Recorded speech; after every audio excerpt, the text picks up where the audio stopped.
ቅዱስ ጊዮርጊስ ከዓመተ ምሕረት በሦስተኛው ክፍለ ዘመን አጋማሽ ላይ ዓመተ ሰማዕታት ተብሎ የሚታወቀው ክርስቲያኖች ስለ ክርስቶስ በመስከር 40 ዘመን ስደት ግፍና መከራን ተቀብለው የሰማዕትነት አክሊላቸውን በተቀዳጁበት በዲዮቅልጥያኖስ ዘመን የተነሳ ታላቅ ሰማዕት ነው። ቅዱስ ጊዮርጊስ የክህደት አሽክላ ዲያብሎስ አጥምዶ የዚህን ዓለም ሰው አምላኩን አስክዶ አሰግዶት ነበር ለጣዖት ለዘንዶ። ድራጎን የሚባል ክንፋማ ፍጡር ጥርሱ የመጋዝ ነው ጥፍሩ የነብር። የአገር ተወላጆች አንድ እንኳ ሳይቀር ሰውን እስከ ነፍሱ ገና በዝርዝር እየገበሩለት ያመልኩት ነበር።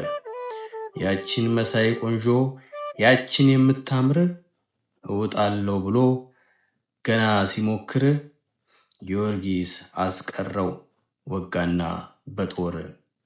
በቅዱስ ጊዮርጊስ ሃይማኖት በረዶ ዝርክርኩ ወጣ የዲያብሎስ ነዶ።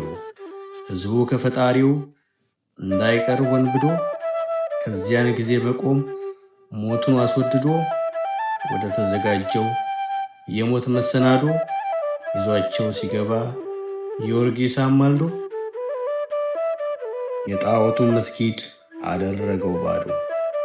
ኃያሉ ጊዮርጊስ በሞቱ ቆራጥ የእሳት መንኮራኩር ቢዘል ቢፈርጥ ሊደቋቁሰው ጥለውት ከውስጥ የሚሰነጥቀው መጋዙ ቢያጌጥ ሰይፍም ቢቀርብለት ለመቆራረጥ ከእሳት ጨምረው እንደ ሰም ቢቀልጥ መፍራት የለበትም ወይም መደንገጥ ኃያሉ ጊዮርጊስ የሚቀጠቅጥ